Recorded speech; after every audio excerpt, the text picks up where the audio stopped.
En juin 1992, dans la province du Zhejiang, alors que des fermiers chinois vidaient l'eau de plusieurs étangs de leur village, ils ont découvert que ces étangs étaient en fait 5 grandes cavernes artificielles.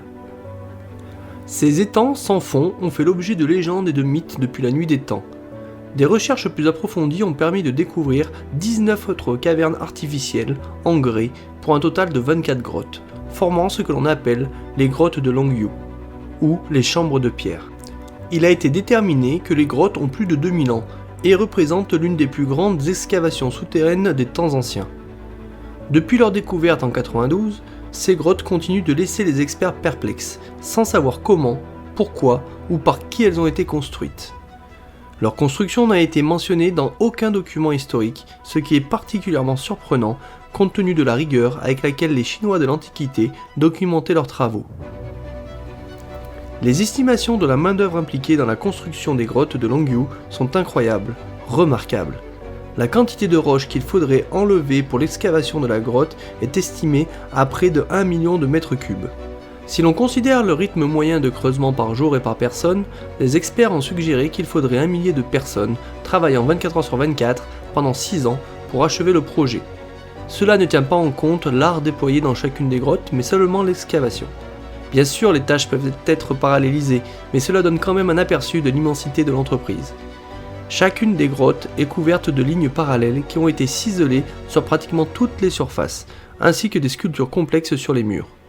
La superficie d'une grotte étant d'environ 30 000 m², il a certainement fallu une main-d'œuvre énorme pour créer ces grottes sans fin. Malgré des années de recherche, très peu de réponses ont émergé pour expliquer l'énigme des grottes de Longyu.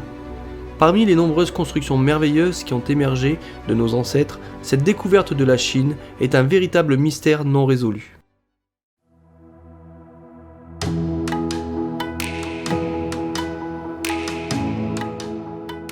Nanmadol, la seule ville ancienne construite au sommet d'un récif corallien, est située sur l'île de Phonpei, qui fait partie des États fédérés de Micronésie et est entourée par le vaste océan Pacifique. La ville est construite dans un lagon et consiste en une série de 92 petites îles artificielles reliées par un réseau de canaux faits de pierres et de colonnes si lourdes que personne ne sait comment elles ont pu être construites. Nanmadol a abrité le peuple Sodoleur, ou seigneur de Doleur, pendant plus de 1000 ans, jusqu'en 1500 environ. Ce peuple était profondément religieux et parfois cruel. Fondée au VIe siècle, la religion des Sodoleurs était axée sur l'admiration de la mer. Lors de leur troisième tentative de construction d'un centre politique, religieux et résidentiel, ils se sont concentrés sur la plaque de corail qui constituait le Nanmadol, que nous voyons aujourd'hui.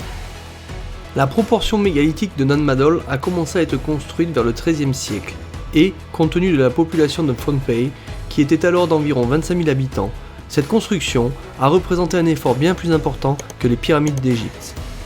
Le poids total des roches noires déplacées pour construire la ville est estimé à environ 750 000 tonnes métriques, soit une moyenne de 1850 tonnes par an pendant 4 siècles. Toute la population aurait été impliquée dans la construction de la ville. De la tradition orale, peu de choses peuvent être vérifiées sur la construction des mégalithes. Il nous reste donc les légendes et les mythes. Selon la culture locale, les ruines de cette ancienne cité, qui abritait autrefois une mystérieuse civilisation, regorgent de couloirs non répertoriés. Ces canaux relient les îlots créés par l'homme et possèdent des tombes contenant les restes de géants et les esprits des rois morts. Mais les histoires peuvent aussi être plus contemporaines. En 1907, les Allemands ont gouverné l'île. Un gouverneur, Victor Berg, a osé passer outre l'interdiction royale d'entrer dans la ville et s'est rendu dans un tombeau scellé sur l'île. En ouvrant le cercueil des anciens souverains de l'île, il a trouvé les restes squelettiques de géants mesurant environ 2 à 3 mètres de haut. Cette nuit-là, l'île s'est animée et une tempête sauvage a éclaté, avec des éclairs dans le ciel. Le gouverneur Victor Berg était en plein délire et entendait le son d'une conque. Le lendemain matin, le gouverneur Berg était mort. Un médecin allemand qui a examiné le corps n'a pu déterminer la cause du décès, mais les indigènes étaient certains que sa mort était une malédiction des dieux pour son mépris flagrant. La ville en ruine, parfois appelée Atlantis ou la Venise du Pacifique, reste une des grandes énigmes archéologiques actuelles.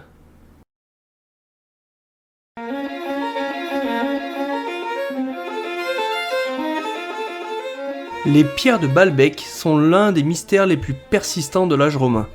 Les 6 énormes blocs de pierre sont éparpillés dans la vallée historique de Bekaa, au Liban, où se trouvait la ville antique d'Héliopolis, devenue Baalbek. Baal signifie seigneur, dieu ou fils pour les Phéniciens. Au cœur de Baalbek se trouve un temple romain de Jupiter, vieux de 2000 ans, construit sur 3 pierres colossales appelées trilitons. Chacune de ces pierres mesure 19 mètres de long, 4,2 mètres de haut et 3,6 mètres d'épaisseur. Elles pèsent environ 800 tonnes. Les 3 autres pierres ne font pas partie de la grande structure et se trouvent dans l'ancienne carrière, à 900 mètres du lieu d'origine du triliton. Appelées monolithes romains, la taille de ces pierres laisse les archéologues perplexes, car elles sont inutilement grandes. La première à être découverte par les archéologues a été la pierre de la femme enceinte, un mégalithe de 1000 tonnes qui repose à moitié enterré dans le sol. Bien qu'il s'agisse de la plus petite, elle est la plus célèbre en raison de son bel état et du fait qu'elle n'a jamais été entièrement cachée par la terre. Il y a plusieurs histoires derrière ce nom. L'une d'elles raconte qu'une femme enceinte a fait croire aux habitants de Baalbek qu'elle pouvait déplacer la pierre s'ils la nourrissaient jusqu'à ce qu'elle accouche. Une autre de ces histoires est que le nom reflète la croyance selon laquelle une femme qui touche la pierre voit sa fertilité augmenter.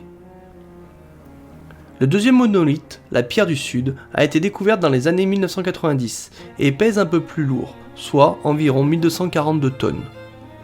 Mais le plus intriguant des 3 monolithes est la pierre oubliée. En 2014, des archéologues de l'Institut archéologique allemand ont trouvé la dernière pierre de Baalbek juste à côté et en dessous de la pierre de la femme enceinte.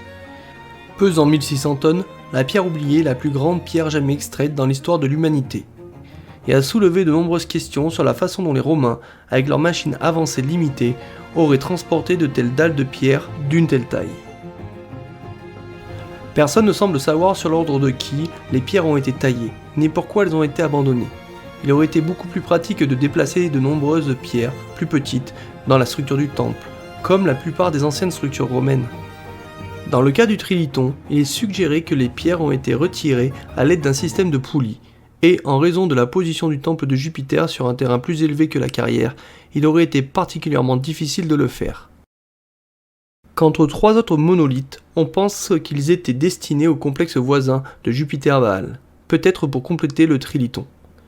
Mais probablement, en raison de leur taille, elles n'ont jamais été extraites de leur carrière, et le projet juste abandonné.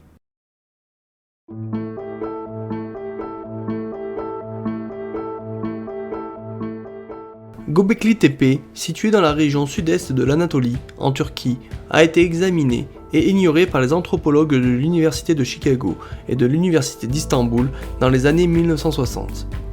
Après une étude approfondie de la région, ils ont conclu que le monticule n'était rien de plus qu'un cimetière médiéval abandonné.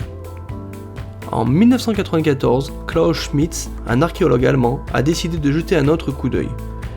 Il a lu une brève mention de la colline jonchée de pierres, mais dès qu'il l'a vue, il a su que l'endroit était extraordinaire. Revenant un an plus tard, Schmidt et 5 collègues ont découvert les premiers mégalithes. Cependant, il n'y avait aucune preuve d'un quelconque campement, et Schmidt en a conclu qu'il s'agissait probablement d'un lieu de culte, la première cathédrale de l'humanité sur une colline. Précédant Stone Age de plus de 6000 ans, Göbekli Tepe est daté du néolithique pré-poterie, entre 9600 et 8000 ans avant Jésus-Christ, pour son niveau le plus ancien, et comprend plusieurs grandes structures circulaires soutenues par des piliers de pierre massifs. Les mégalithes les plus anciens du monde. La date de construction de Göbekli Tepe est antérieure aux outils métalliques et même à la poterie.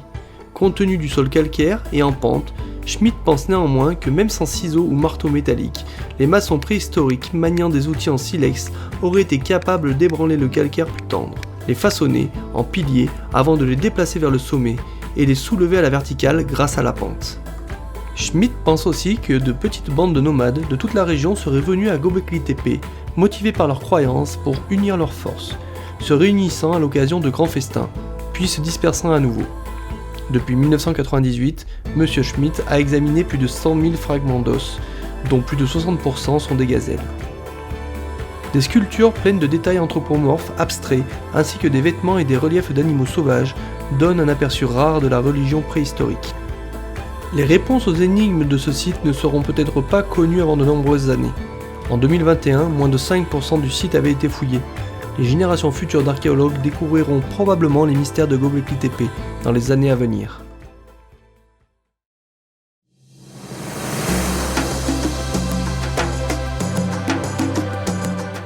Les sphères de pierre du Costa Rica, également connues sous le nom de bolas de piedra, sont un assortiment de plus de 300 boules de pierre, ou pétrosphères, qui jonchent Isla del Cano. Les sphères ont été découvertes dans les années 1930 lorsque la United Fruits Company a déchiffré la zone de jungle pour y installer des plantations de bananes. Ignorant leur importance, les ouvriers les ont écartées à l'aide de bulldozers et de machines lourdes, endommageant ainsi considérablement certaines d'entre elles. Des histoires d'or cachés ont également incité certains ouvriers à percer des trous dans les sphères et à les faire exploser avec des bâtons de dynamite. Lorsque les autorités sont intervenues, certaines des pierres avaient été complètement détruites. Une étude scientifique des pierres a été entreprise peu après leur découverte par Doris Stone, fille d'un cadre de la United Fruits. Après sa première publication en 1943, les pierres ont attiré l'attention de Samuel Kirkland Lothrop de l'université de Harvard. On pense que les pierres ont été créées vers l'an 600, la plupart datant d'après l'an 1000. On pense aussi que la culture des personnes qui fabriquaient les bolas de piedra a disparu après la conquête espagnole. On sait peu de choses à leur sujet. De nombreux mythes entourent les pierres et leurs fonctions. Des légendes locales suggèrent que les pierres résultaient d'une potion capable de ramollir et mouler la roche. D'autres parlent de l'arrivée de pierres depuis l'Atlantide, la cité perdue souvent mentionnée dans l'œuvre de Platon. Décidément, l'Atlantide est partout. Selon certains archéologues, les sphères pourraient représenter des systèmes solaires aux différents stades du Soleil et de la Lune. On pense qu'elles ont été placées en ligne le long de l'approche des maisons des seigneurs, mais leur signification exacte reste inconnue. Merci de votre attention, partagez, likez, commentez et abonnez-vous afin de continuer d'explorer notre monde ensemble. Et si vous souhaitez aller plus loin et venir discuter de ces sujets directement avec moi, cliquez sur le bouton rejoindre sous la vidéo. Untold, savoir et comprendre.